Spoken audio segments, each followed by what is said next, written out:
Hello everyone, and welcome back to another showcase on Dark Souls 3. So, handmaidens. They're devils in disguise. They're bitches. Most of them anyway. Probably not. That's purely sexism. And probably sexist, if depending on how you view it. But I don't intend to be either, just trying to make a joke. But to be honest, what weapon do we use with the handmaiden? Well, I wasn't kidding about the devil in cloaked. For they use the Handmaid's Dagger. An ugly looking thing, isn't it? God, it looks ugly. Anyway, the Handmaid's Dagger, it's short, it's small, and it jabs. Well, it's gonna definitely jab you.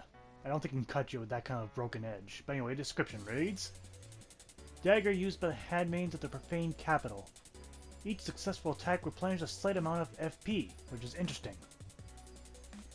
It is said that these women took pleasure in wounding others. What kind of handmaids are these? Ugh. They use a skill known as the blind spot. Used against shielded foes to break through their shield by attacking them from the side. Okay. So, handmaidens. I think you agree with me now. Maybe, maybe not. But yeah, so it's interesting that this is one of the very few weapons that can just, well, restore your FP with attacking your opponent. We'll be testing that later and see just how well that works. We'll see. But still, it is a dagger. It means high DPS, but possibly low damage. But we'll see about that. Now, visually, the weapon, there's no other weapon like it. It's short, it has a broken edge, but it's just a plain single-edged dagger.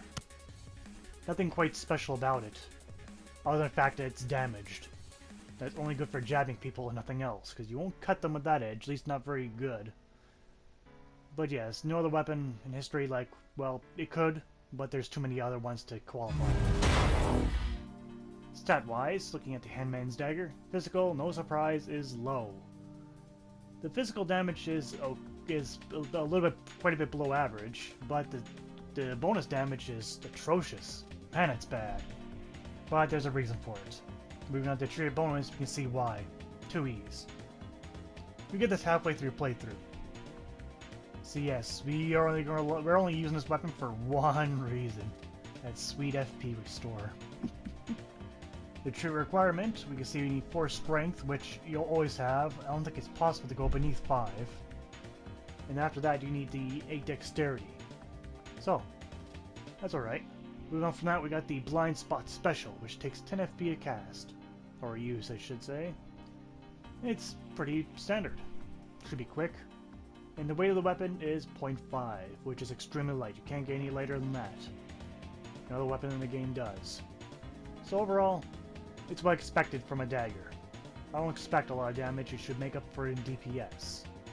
But we shall see about that, if it's still any good or not. Animation-wise, well, the basic attack is the dagger swing. Very quick. Then we got the power attack. Again, drawing from the dagger animations. More heavier swipes. Probably won't be used. 2-hand attack, you got the frontward jab, used from all basic daggers, and the power attack, again, from all daggers. You're doing heavy swipes and downward ball plunges. The special move, the blind spot, is a quick step forward with flipping the dagger to the other end of your hand with a quick stab.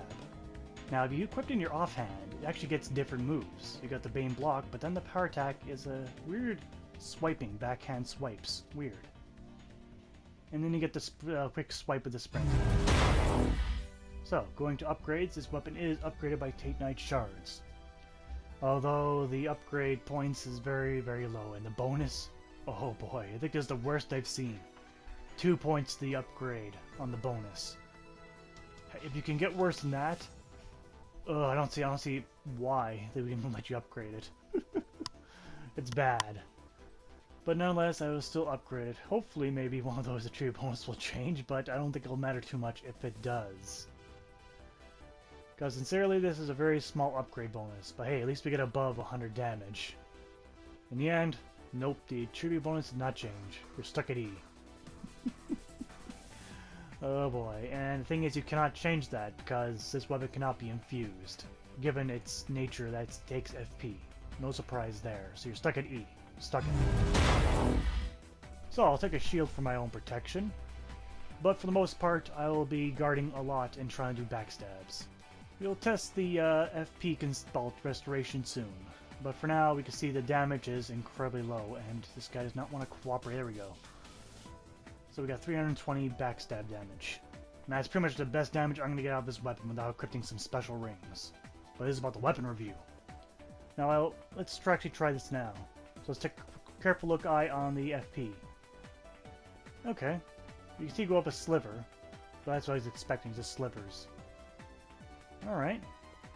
Alright. Going up quite a bit, actually. It's not a powerful weapon, so you gotta get multiple hits in. But in doing so, you get FP back quite quickly. Mind you, if you're resorting this dagger to get your FP back, it is a bit of a risky maneuver. Power attack, it didn't really do a whole lot. Let's try that special. Alright, we can see the blind spot does do 100 damage and bypasses the shield.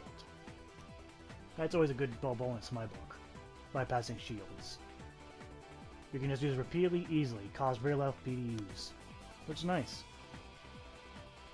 Alright, moving on to the giant Gorga. Normally this would be a bad idea for the fight with a shield. But since we can possibly bypass the shield, this might turn out a little differently. We can see that we do remarkably very little damage. Plenty of FP while coming back into our pocket though. So let's, if he stops hitting me, I'll try the... move. There we go, yep, we bypassed his giant shield too somehow. Not sure how, but we still do. So yes, even the giant Gorgal is vulnerable to our special. And we do get quite a bit of FP back by attacking him. Now, moving on to the more dangerous opponent, the Black Knight. I don't really plan to get much FP from him, because I want to kill him as fast as possible. Because this is going to be painful the longer it drags on. I got a very weak dagger. So there we go, a backstab, almost 300 damage. And there's that attack, let's back away. Huh? Okay. I'm just gonna wait there. Huh. Maybe he wants to be my friend. Well? No. Oh, you fucker! Cunt! You can't trust anyone in this game! But yes. This, pretty much a dagger, you're gonna be relying heavily on backstabs if you plan to kill anyone with this. But you probably put in the offhand and just rely on your dodging skills and just swipe with someone every now and then. But yes, overall it's pretty good in terms of getting FP back. Now, I did speed up this footage to get more better look at the FP Consult restoration. You can see here we actually get quite a bit back when we attack, but just gotta be careful because attacking 4 guys with nothing but a knife leaves a lot but is desired. But yeah, it's not too terribly bad. It's not too terribly great either, but it is FP restoration. Very few other weapons do this naturally. Very few. But it does it just good enough. Moving on to the pros and cons of the Handmaid's Dagger.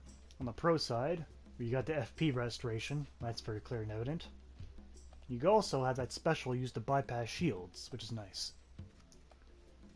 And on top of that, you got decent DPS, which goes in hand with that FP restoration. On the con side, however, you got quite poor damage, very short reach, and that's pretty much the only cons. It's just the basic cons I see for this weapon. Oh, and it cannot be infused. Sorry, almost forgot about that one. Almost. Cannot be infused. Okay, moving on to the score for the Handmaid's Dagger. Damage gets 3 out of 10. Not really, nothing is substantial there. Reach gets 2 out of 10. And it's a bit better reach than the fist. Animation gets 4 out of 10.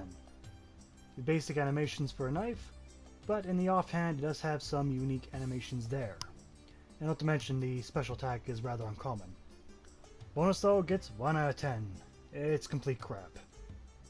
Miscellaneous gets 7 out of 10. With the FP restoration and the ability to bypass shields, it's actually quite handy.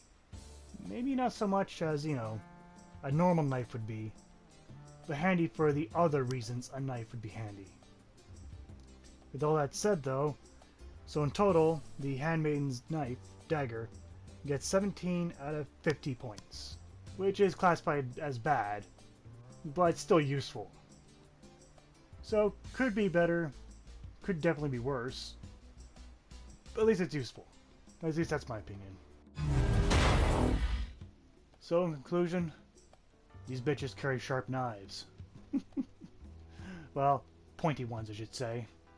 But overall, it was at least a useful weapon. Not very powerful as a weapon itself, but useful weapon. That's all I can really say about it. I can't call it good, because it's not. Not by value of numbers. It's only good for restoring your FP, which means pretty much you're a mage using this. And nothing but a mage.